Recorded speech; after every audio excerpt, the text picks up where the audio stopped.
Hello everyone, welcome to my channel PKP. जैसा कि आपने देखा था पिछली क्लास में हम क्या स्टार्ट किए थे, डाइजेस्टिव सिस्टम। ठीक है, तो उसका सिर्फ हमने क्या देखा था, ओवरव्यू डिस्कशन देखा था उसका। आज की क्लास में हम क्या करते हैं, टॉपिक वाइज टॉपिक स्टडी करते चलते हैं। ठीक है, पिछली क्लास में हमने क्या देखा था, प्रीवियस लेक्चर में हमने देखा था हर एक सिस्टम का फंक्शन क्या है, बट हमने डिटेल में स्टडी नहीं की थी। आज हम स्टार्ट करते हैं। ठीक है, डाइजेस्टिव सिस्टम, एक एक ऑर्गन अच्छे से इसको डिस्कस करते चलते हैं। ठीक है, तो क्या स्टार्ट करते हैं, डाइजेस्टिव सिस्टम, पाचन तंत्र। पाचन तंत्र हमने क्या बताया था आपको, पाचन तंत्र किस टाइप की प्रक्रिया है। तो प्रोसेस लिख लो आप, ये कैसी प्रक्रिया है, ये सिर्फ प्रोसेस का नाम याद रखना है आपको। कैटाबोलिक प्रक्रिया है। कैसी है, कैटाबोलिक प्रोसेस है, मीन्स अपचयी प्रक्रिया है। अपचयी प्रक्रिया का मतलब क्या हो गया, रेट ऑफ रिएक्शन। अपचयी प्रक्रिया का मतलब, कैटाबोलिक का मतलब क्या हुआ, रेट ऑफ रिएक्शंस को इंक्रीज कर देना। मीन्स जो आपकी बॉडी में डाइजेशन प्रोसेस हो रहा है उस रेट को क्या करता है, ये इंक्रीज कर देता है। तो आपको सिर्फ इतना पॉइंट याद रखना है कि डाइजेस्टिव सिस्टम किस टाइप की प्रोसेस है या किस टाइप की प्रक्रिया है। तो आपको क्या बोलना है, कैटाबोलिक प्रक्रिया है, ये आपको याद रखना है।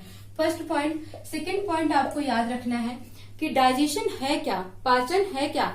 आपको पता है आप क्या खाते हो, कार्बोहाइड्रेट खाते हो आप, और क्या खाते हो, फैट खाते हो। ठीक है, और क्या खाते हो आप, कार्बोहाइड्रेट, फैट और प्रोटीन खाते हो। ठीक है, और विटामिन जो हो गया, मिनरल्स जो हो गया, वो आपको इन्हीं खानों के साथ मिल जाता है। आप उसको भोजन में काउंट नहीं करते हो क्योंकि वो आप बहुत थोड़ी सी मात्रा लेते हो। ठीक है, आपको पता होगा कि विटामिन आपका किसमें आता है, माइक्रो न्यूट्रिशंस में आता है, क्योंकि आप उसको बहुत थोड़ी मात्रा में लेते हो। इसीलिए आप जो मेन फूड लेते हो वो क्या है, कार्बोहाइड्रेट, फैट और प्रोटीन है। ठीक है, तो इन्हीं का डाइजेशन आपकी बॉडी में करवाना है, और इनका डाइजेशन कहाँ पर क्या होता है वो हमको देखना है। अब आपने जो ये कार्बोहाइड्रेट, प्रोटीन और फैट खाया, ये कैसा सब्सटेंस था, तो ये कैसा था आपने देखा, ये कॉम्प्लेक्स सब्सटेंस था। कैसा था, कॉम्प्लेक्स सब्सटेंसेस थे ये। ठीक है, यानी कि जटिल पदार्थ थे। क्या थे ये, जटिल पदार्थ थे। और जो इसमें ये ऑर्गेन्स हैं, जो एंजाइम्स यहाँ पर रिलीज हो रहे हैं, सिक्रीट हो रहे हैं, वो क्या करते हैं, इनको किसमें कन्वर्ट कर देते हैं, इनका ब्रेकडाउन किसमें कर देते हैं, सिंपलेस्ट सब्सटेंस में। ठीक है, सिंपलेस्ट सब्सटेंस में। इसका मतलब क्या हो जाएगा, सरल पदार्थ। ठीक है, तो आपने क्या देखा, digestion is a process in which complex substance break down into simplest substances. ठीक है, क्या होता है, it is a process in which complex substance break down into simplest substances. ठीक है, क्लियर हो गया। जटिल पदार्थ का सरल पदार्थ में टूटना क्या कहलाता है, पाचन कहलाता है या डाइजेशन कहलाता है। ये इतना पॉइंट आपको याद रखना है। थर्ड पॉइंट जो इसमें याद रखना है कि डाइजेशन कितने स्टेप में होता है। तो डाइजेशन टोटल आपको कितने स्टेप में होता है, 5 स्टेप में होता है। ये पॉइंट भी आपको याद रखना है, डाइजेशन कितने स्टेप में होता है, तो 5 चरणों में या 5 स्टेप्स में होता है। अब वो 5 स्टेप कौन कौन से होते हैं वो हम देखते हैं। ये 5 स्टेप जो हैं, 5 चरण। ठीक है, 5 स्टेप कौन कौन से हैं। पहला स्टेप आपका क्या है, इंजेशन। पहला स्टेप क्या है आपका, इंजेशन। क्या है पहला स्टेप आपका, इंजेशन। दूसरा स्टेप क्या है आपका, डाइजेशन। डाइजेशन। तीसरा स्टेप है आपका एब्जॉर्प्शन। एब्जॉर्प्शन। फोर्थ है assimilation. And last and fifth step है आपका क्या, डिफिकेशन। डिफिकेशन। ठीक है, डिफिकेशन। तो ये जो 5 स्टेप है डाइजेशन, जिसमें डाइजेशन टोटली कंप्लीट होता है, क्या हो गया, ingestion, digestion, absorption, assimilation and defecation. Ingestion का मतलब क्या होता है हिंदी में, अंतर्ग्रहण। क्या होता है, अंतर्ग्रहण। डाइजेशन का मतलब हिंदी में क्या होता है, पाचन। एब्जॉर्प्शन का मतलब क्या होता है, अवशोषण। एसिमिलेशन का मतलब होता है स्वांगीकरण, और डिफिकेशन का मतलब क्या होता है, मल परित्याग करना। ठीक है, तो ये टोटल 5 स्टेप है, जिसमें क्या होता है, पूरा आपका डाइजेशन कंप्लीट होता है। नोट कर लो आप इसे। ठीक है, कौन कौन से स्टेप देखे आपने, अंतर्ग्रहण, पाचन, अवशोषण, स्वांगीकरण और मल परित्याग, 5 आपने स्टेप देखे। होते क्या है ये स्टेप, ये देख लो। और आपको एग्जाम में ये सीक्वेंस याद रखना है, क्योंकि कभी कभी ये क्वेश्चन पूछ लिया जाता है, 4 ऑप्शंस में आपके सीक्वेंस आगे पीछे करके दिए होते हैं, ऐसे दिया होगा। उसके बाद ये जो नंबर्स है इनका सीक्वेंस दिया होगा, 1 3 4 5 ऐसे करके सीक्वेंस होगा। तो आपको ये सीक्वेंस याद रखना, इसी स्टेप में ये होते हैं, ठीक है। इंजेक्शन का मतलब क्या होता है? इंजेक्शन का मतलब होता है इनटेक द फूड। इंजेक्शन का मतलब क्या होता है? Intake the food. मीन्स क्या हो गया, आपने भोजन लिया, आपने क्या किया, भोजन खाया, ठीक है, भोजन खाया, बट भोजन में आपको क्या करना है, सलाइवा मिक्स करना है, ठीक है। तो यहाँ पर नेक्स्ट स्टेप आपका क्या हो जाता है, सलाइवेशन का, यानी कि लार का मिलना। भोजन में लार का मिलना क्या कहलाता है, सलाइवेशन कहलाता है। किस स्टेप में होता है? इंजेक्शन में ही होता है। क्यों होता है सलाइवेशन? फूड को चिकना बनाने के लिए, ठीक है। अब जो ये फूड है यहाँ पर जिसमें सलाइवा मिल चुका है, उस फूड को क्या बोलते हैं, बोलस बोलते हैं। क्या बोलते हैं? बोलस बोलते हैं। मीन्स ये जो फूड है, टीथ ने इसको क्या कर दिया है, ग्राइंड कर दिया है, टंग ने रोल कर दिया है, और सलाइवरी ग्लैंड ने क्या कर दिया है, सलाइवा मिला दिया है। फूड कैसा हो गया, बोलस की तरह बनकर तैयार हो गया, चिकना फूड हो गया। अब ये आगे पास होने के लिए रेडी हो चुका है, ठीक है। तो इंजेक्शन में ये हो गया। डाइजेशन का मतलब क्या हो गया, जटिल पदार्थ का सरल पदार्थ में टूटना, ठीक है, सरल पदार्थ में टूटना, यानी कि breakdown of complex substance into simpler substance known as digestion. वही वाला प्रोसेस, ठीक है। जटिल पदार्थ का सरल पदार्थ में टूटना क्या कहलाता है, पाचन कहलाता है। क्लियर हो गया। एब्जॉर्प्शन और शोषण, इसका मतलब क्या होता है, जब ये खाना जो आपकी बॉडी में जा रहा है, ये भोजन, इसमें कुछ ना कुछ पोषक पदार्थ होते हैं, ठीक है। तो उन पोषक पदार्थों को क्या करना, एब्जॉर्ब करना और शोषित करना, यानी कि जो भी न्यूट्रिशंस है फूड में, न्यूट्रिशंस को क्या करना, एब्जॉर्ब करना, ठीक है। न्यूट्रिशंस को क्या करना, फूड में से एब्जॉर्ब करना, किसके अंदर आता है, एब्जॉर्प्शन में आता है, ठीक है। भोजन से क्या हो गया, पोषक पदार्थ ले लिया गया और शोषित कर लिया गया। स्वांगीकरण, असिमिलेशन, इसका मतलब क्या होता है, जो ये न्यूट्रिशन से एब्जॉर्ब किया गया है, अब इस न्यूट्रिशन को क्या करना है, ब्लड में मिलाना है, और ब्लड के साथ पूरी बॉडी में क्या करना है, सर्कुलेट कर देना है, और इस न्यूट्रिशंस का यूज करना है पूरी बॉडी में, ताकि आपकी बॉडी को एनर्जी मिल सके। तो किस तरीके से वो यूज करना है, वही प्रोसेस क्या कहलाता है, एसिमिलेशन कहलाता है। यूटिलाइजेशन ऑफ द न्यूट्रिशंस, क्या होता है इसका main meaning, utilisation of the nutritions और utilisation of the food product, ठीक है। तो टोटली उसको क्या करना है, आपको यूज करके आपकी पूरी बॉडी को एनर्जाइज करना है, दैट इज एसिमिलेशन। नेक्स्ट आता है डिफिकेशन, मल परित्याग। अब सारा प्रोसेस डाइजेशन हो गया, एब्जॉर्प्शन हो गया, आपकी बॉडी को एनर्जी भी मिल गई। अब जो अनडाइजेस्टेड फूड है, वेस्ट प्रोडक्ट है, वो लार्ज इंटेस्टाइन में है, और वो कहाँ से, आपका जो ये रेक्टम होता है, मलाशय में स्टोर हो जाता है, और रेक्टम में स्टोर होने के बाद एनस के थ्रू आपकी बॉडी से बाहर फेंक दिया जाता है। तो डिफिकेशन का मतलब क्या हो गया, waste product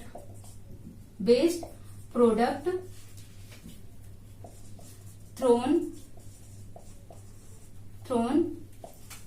out from the body, ठीक है। यानी कि जो भी वेस्ट प्रोडक्ट है उनको क्या करना है, बॉडी के बाहर निकालना, क्या कहलाता है, डिफिकेशन कहलाता है, मल परित्याग कहलाता है।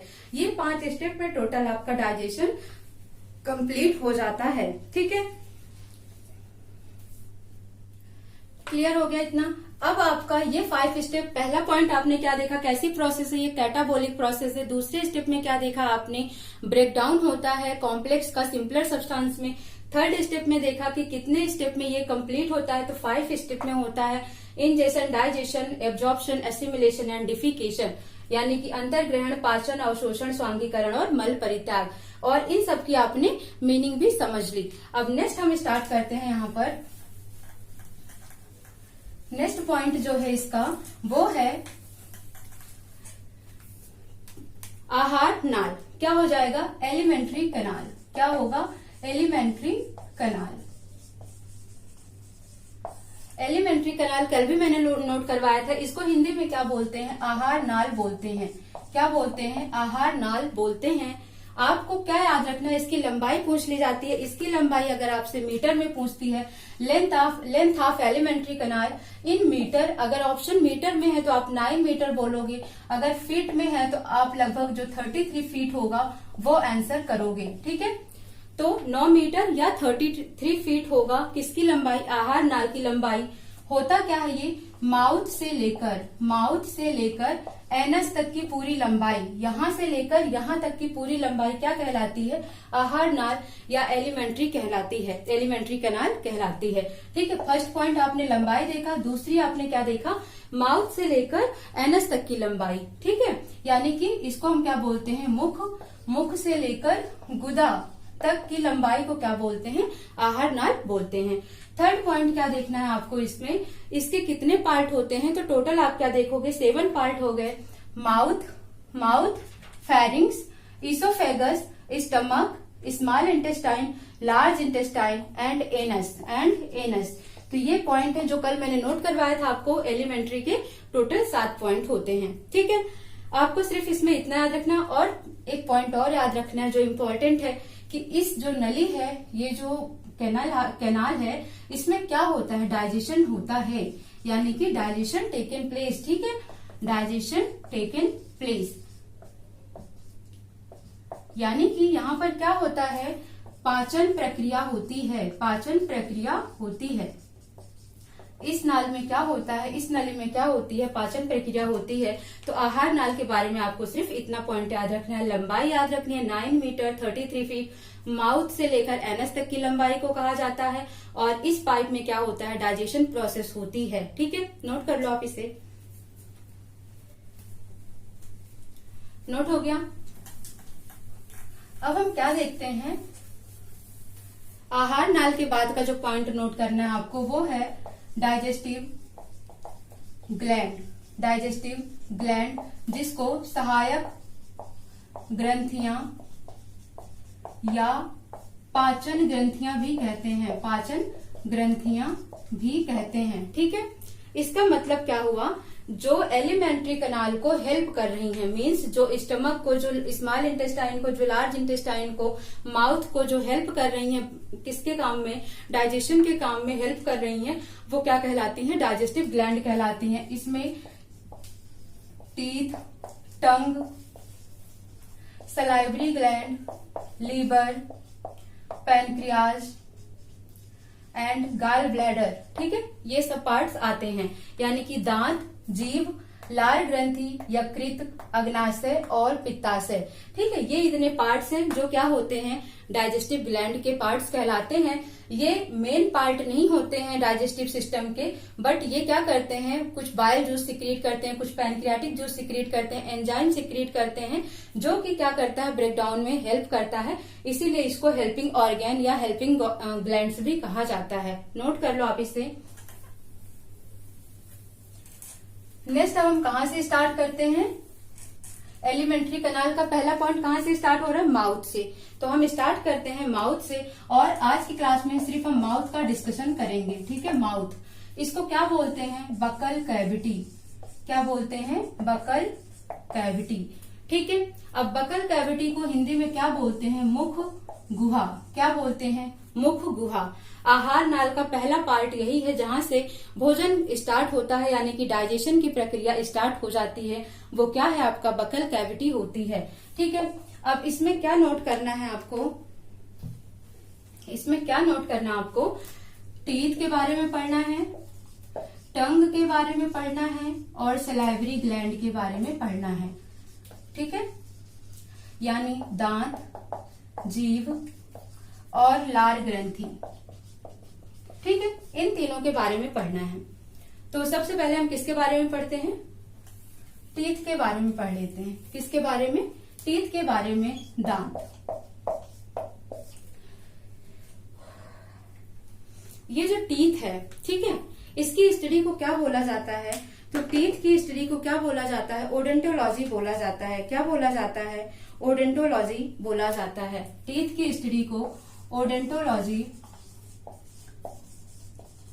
ठीक है, या ओ साइलेंट करके आप डेंटोलॉजी भी कह सकते हो, डेंटोलॉजी बोला जाता है। स्टडी ऑफ टीथ क्या है, स्टडी ऑफ टीथ, यानी कि दांत के अध्ययन को क्या कहा जाता है? ओडेंटोलॉजी कहा जाता है। और जो इसके डॉक्टर होते हैं दांत के, उनको क्या बोलते हैं? हम डेंटिस्ट बोलते हैं। क्या बोलते हैं? डेंटिस्ट बोलते हैं। ठीक है, नोट कर लो आप इसे। नोट हो गया? ठीक है। अब आप क्या देखते हो, हम लोगों में यानी कि जो ह्यूमन बीइंग होते हैं, इंसान होते हैं, मानव होते हैं, उनमें दांत दो बार आता है। एक परमानेंट होता है और एक मिल्क टीथ होता है। ठीक है, जो मिल्क टीथ होता है वो 6 मंथ की एज से स्टार्ट होता है और 6 ईयर तक की एज में, 5 से 6 ईयर तक की एज में वो टूट जाता है और उसकी जगह पर क्या आता है? फिर परमानेंट टीथ आता है। ठीक है, तो आप क्या देखते हो? टीथ दो तरीके के यानी कि दो बार आता है। एक होता है अस्थाई दांत और एक होता है आपका दूध के दांत। ये क्या हो गए? मिल्क टीथ जो 6 माह से स्टार्ट होते हैं, 6 मंथ के बच्चों से आना स्टार्ट हो जाते हैं, और अस्थाई दांत जिसको हम क्या बोलते हैं? परमानेंट टीथ, और ये ओल्ड एज में गिरने शुरू हो जाते हैं। ठीक है, तो ये हो गया परमानेंट टीथ, ये हो गया मिल्क टीथ। ये 6 ईयर से बच्चों में, 5 से 6 ईयर में आने स्टार्ट हो जाते हैं। ठीक है, तो आपने क्या देखा? ह्यूमन में दो बार दांत आ रहे हैं, दो बार। इसीलिए मनुष्यों को क्या कहा जाता है? द्विबार दंती कहा जाता है। क्या कहा जाता है? द्विबार दंती कहा जाता है। या आप इसको इंग्लिश में क्या लिखोगे? डाइफायोडोंट। ठीक है, डाइफायोडोंट। डाई का मतलब द्विबार, डोंट जहां भी लग जाए समझ लेना दांत से रिलेटेड है। द्विबार दंती। ठीक है, डाइफायोडोंट। क्या हो गया? क्यों कहा गया? क्योंकि दांत दो बार आते हैं, एक होता है परमानेंट और एक होता है मिल्क टीथ। बचपन में मिल्क टीथ आता है, मिल्क टीथ टूटने के बाद ही क्या होता है? अस्थाई दांत यानी परमानेंट आता है। ठीक है, और इसलिए मनुष्यों को डाइफायोडोंट भी कहा जाता है। नोट कर लो आप इसे।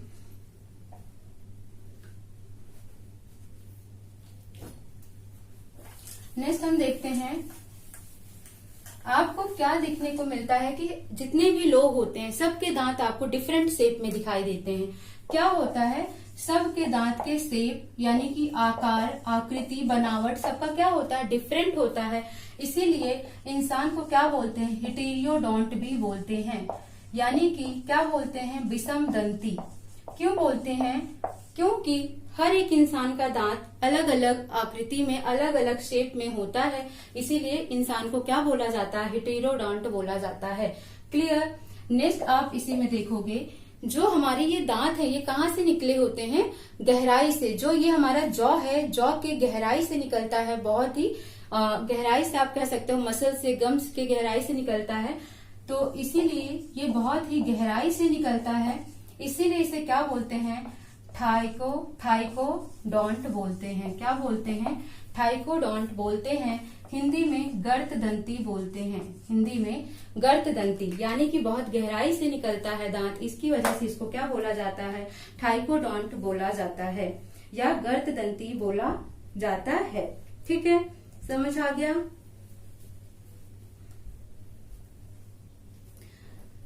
अब हम क्या देखेंगे यहाँ पर? दांत के प्रकार। ठीक है, दांत के प्रकार, type of teeth. Type of teeth. Type of teeth में देखोगे तो दांत कितनी प्रकार के होते हैं? 4 तरीके से होते हैं। 4 प्रकार के होते हैं। कौन कौन से? Incisor, canine, premolar and molar. Incisor, canine, premolar, molar. Incisor कितने होते हैं? कुल 8 होते हैं। केनाइन कुल कितने होते हैं? 4 होते हैं। प्रीमोलर 8 होते हैं और मोलर कितने होते हैं? 12 होते हैं। काउंट करोगे तो ये 32 आएंगे। 12 8 20, 20 4 24, 8 32। तो इस तरीके से आप क्या देखते हो? 32 दांत पाए जाते हैं किसी भी एडल्ट ह्यूमन बीइंग में। ठीक है, हिंदी में देखोगे तो इंसीजर का मतलब होता है कृतनक, केनाइन का मतलब हृदनक, प्रीमोलर का मतलब अग्रचवर्णक, और इसका मतलब क्या होता है? चवर्णक। ठीक है क्या? ये समझ लो, ये ऊपरी जॉ हो गया और ये लोअर जॉ हो गया, ये अपर जॉ हो गया, ये लोअर जॉ हो गया। जो लोअर जॉ होता है ये मूव करता है। हम देखो बोल रहे हैं तो ये क्या हो रहा है, नीचे ऊपर होता है, यानी कि जो हमारा निचला जबड़ा होता है ये मूव कर सकता है, लेकिन जो अपर जॉ होता है, ऊपरी जबड़ा होता है, वो मूव नहीं कर सकता है। ठीक है, अब यहाँ पर देखते हैं हम इसको, जो यहाँ पर दांत होता है, आगे के जो ये 4 दांत होते हैं, आगे के जो 4 दांत होते हैं उन्हीं को क्या बोलते हैं, इंसीजर। इंसीजर, ठीक है, जो आगे के 4 दांत, इसको क्या बोला जाता है, स्माइल टीथ। स्माइल टीथ यानी कि जब आप हंसते हो तो जो आगे के 4 दांत दिखाई देते हैं वही आपके क्या होते हैं, इंसीजर होते हैं। क्या होते हैं, इंसीजर होते हैं। और इनका काम क्या होता है, अगर आप देखते हो इनका काम, तो इनका काम होता है बाइटिंग करना। क्या होता है, बाइटिंग यानी कि काटना। ठीक है, जो आप सेब काटते हो तो कहाँ से काटते हो, आगे ही काटते हो, ऐसे ही। ठीक है, बाइट करते हो तो वो किसके द्वारा, कृतनक के द्वारा, यानी कि इंसीजर के द्वारा।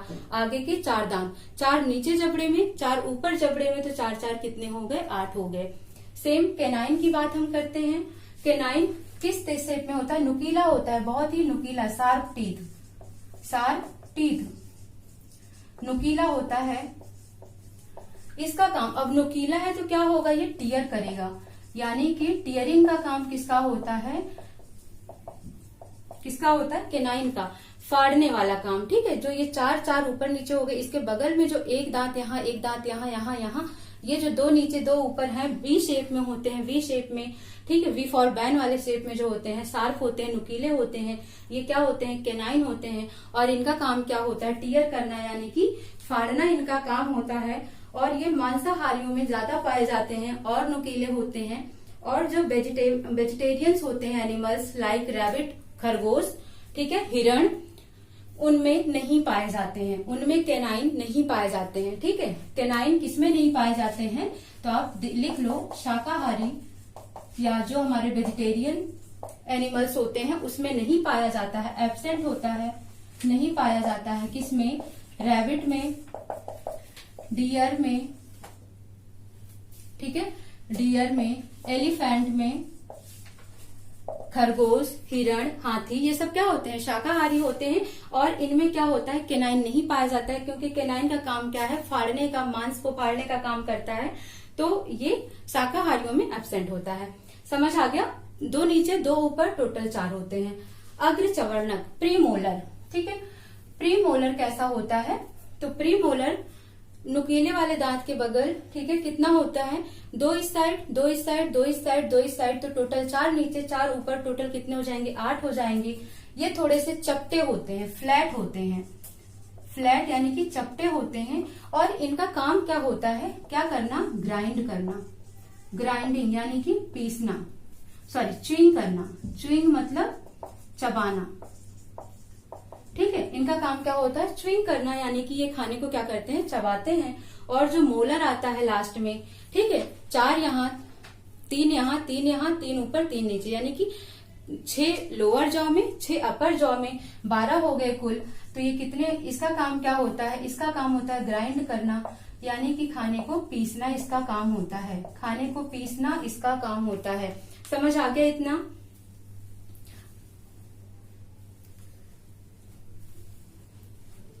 ठीक, अब ये जो 12 दांत हैं, ये जो हमारे मोलर हैं, चवर्णक दांत है 12। ठीक है, इसमें क्या होता है, 4 दांत, जो 4 दांत होते हैं वो क्या होते हैं, विजडम टीथ होते हैं, विजडम टीथ। ठीक है, विजडम टीथ यानी कि इसको आप क्या बोलते हो, बुद्धि दांत बोलते हो, बुद्धि दांत बोलते हो। ठीक है, ये 25 प्लस के बाद आता है, या 28 की एज के बाद भी आपको देखने को मिलता है। ठीक है, कितने दांत होते हैं, ये 4 टीथ होते हैं। बुद्धि दांत अगर आपसे पूछता है कि कितने होते हैं, तो आप क्या बोलोगे, 4 होते हैं। कहाँ पाया जाता है, तो मोलर टीथ में ही आपका बुद्धि दांत पाया जाता है। ये कोई अलग से नहीं होता है, किसमें होता है, मोलर वाले में ही इंक्लूड होता है। और इसका अलग से दांत को आइडेंटिफाई क्यों नहीं किया गया, पार्ट क्यों नहीं किया गया, ये क्या है, एक तरीके का वेस्टिजियल ऑर्गन है, यानी कि अवशेषीय अंग माना जाता है। इसका कोई यूज नहीं होता है हमारी बॉडी में, इसीलिए विजडम टीथ क्या होता है, मोलर के साथ ही इसको काउंट कर दिया जाता है। ठीक है, तो ये हो गए टीथ के टाइप, कि 4 तरीके के होते हैं, एक काटने का, फाड़ने का, चबाने का और पीसने का काम ये करते हैं। ठीक है, नोट कर लो आप इन्हें, नोट हो गया।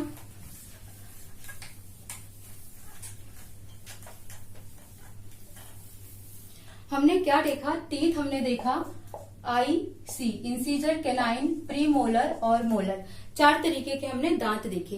ठीक है, लेकिन अगर क्वेश्चन पूछता है आपसे बच्चों में कितने दांत पाए जाते हैं, चिल्ड्रंस में बच्चों में कितने होते हैं, तब आपका आंसर कितना होगा, 20 टीथ, 20 दांत पाए जाते हैं। ठीक है, क्योंकि उनमें क्या होता है, प्रीमोलर एब्सेंट होता है। तो आई, इंसीजर, कैनाइन, प्रीमोलर, मोलर, ये इनके पास एब्सेंट होता है। ठीक है, ये हो गए, कितने हो गए, ये 8 हो गए, ये कितने हो गए, 4 हो गए। ठीक है, और ये कितने हो गए, 8 हो गए। क्योंकि अभी बच्चे हैं तो बच्चों में मैंने क्या बोला कि विजडम टीथ कब आता है, 25 प्लस के एज के बाद आता है विजडम टीथ। यानी कि मोलर भी अभी कितने हैं उनके पास, 8 होते हैं, 8 4 12, 8 20। तो बच्चों में कुल आप देख रहे हो कितने दांत पाए जाते हैं, 20 दांत पाए जाते हैं। लेकिन बड़ों में अगर पूछता है आपसे, एडल्ट में अगर पूछे, वयस्क में, तो इनमें कितना होता है, 32 होता है, ICPMM। ठीक है, कितने हो गए यहाँ पर, 8 4 8 और 12, 12 8 20 4 24 8 32। तो इस तरीके से 32 दांत हो गए, किसमें, एडल्ट में हो गए। ठीक है, याद रखने का एक तरीका भी है, कैसे याद रखोगे, 2 1 2 3 2 1 2 3 अपॉन 2 1 2 3। अपॉन क्यों कर रहे हैं हम, ये हो गया आपका अपर जॉ के लिए, किसके लिए, ऊपरी जबड़े के लिए, और ये हो गया लोअर जबड़े के लिए, निचले जबड़े के लिए। ठीक है, यानी कि नीचे भी टीथ है, ऊपर भी टीथ है, सेम क्वांटिटी में है। ठीक है, तो अब आपने क्या देखा, इसको किससे मल्टीप्लाई करना है, 2 से। मतलब समझो ICPMM, ऐसे समझ लो, ICPMM। ठीक है, अब आई का मतलब इंसीजर, कितने हो गए, 4 हो गए। ठीक है, कितने हो गए, 4, टोटल कितने होते हैं, 8 होते हैं। तो 2 2 2 2। ठीक है, अब उसके बाद अगर आप देखोगे केनाइन हमने कितना देखा था, 4 8 12। तो 4 थे, 1 1 1 1। ठीक है, फिर से प्रीमोलर में 8 हो गए, 2 2 2 2। ठीक है, और फिर मोलर में 12 हो गए, तो 3 3 3 3। तो ये फॉर्मूला याद रखना है, 2 1 2 3 2 1 2 3। ठीक है, और इसको क्या करना है, 2 से मल्टीप्लाई क्यों किया गया है, देखो 2 2 जा 4 4 2 जा 8, 1 1 2 2 2 जा 4 2 2 4 4 2 जा 8 3 3 6 6 2 जा 12। ठीक है, यानी कि ऊपरी और निचले जबड़े को देखकर 2 से मल्टीप्लाई कर दिया गया है, तो ये आ गया। अब 2 से मल्टीप्लाई क्यों किया जा रहा है, क्योंकि ये जो लोअर जॉ है या अपर जॉ है, इसमें भी क्या है, राइट और लेफ्ट पार्ट डिवाइड है।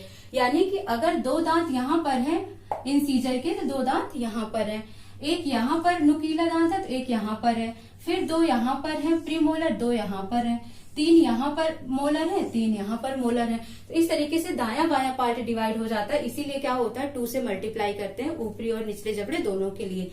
ये फॉर्मूला याद रखना है, 2 1 2 3 2 1 2 3 किसके केस में, एडल्ट के केस में, यानी कि वयस्क के केस में। लेकिन ये किसके केस में, वयस्क के केस में। बट अगर बच्चों के केस में हो तो आपको कौन सा फॉर्मूला याद रखना है, 2 1 0 2 2 1 0 2।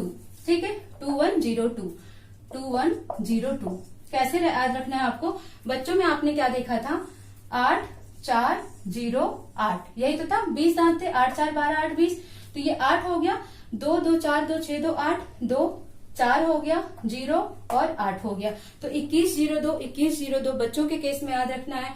बड़ों के केस में 21 23 21 23 याद रखना है, और बहुत अच्छे से याद रखना है इसको, क्योंकि ये डेंटिस्ट फॉर्मूला ये पूछ लिया जाता है। ठीक है, तो ये इंपॉर्टेंट हो जाता है। अब दांत में कुछ नोट कर लो, उसके बाद ये क्लास ऑफ करते हैं। नोट क्या लिखना है आपको,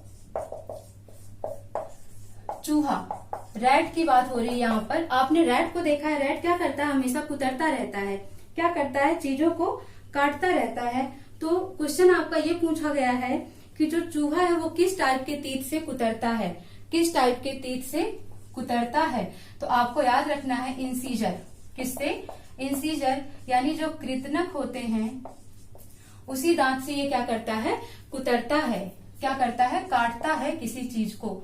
और आपको पता है कि काटने के लिए क्या होता है, बाइटिंग के लिए इंसीजर होता है। ठीक है, नेक्स्ट अगर हम देखते हैं एलिफेंट, आप बोलते हो ना हाथी दांत, हाथी दांत।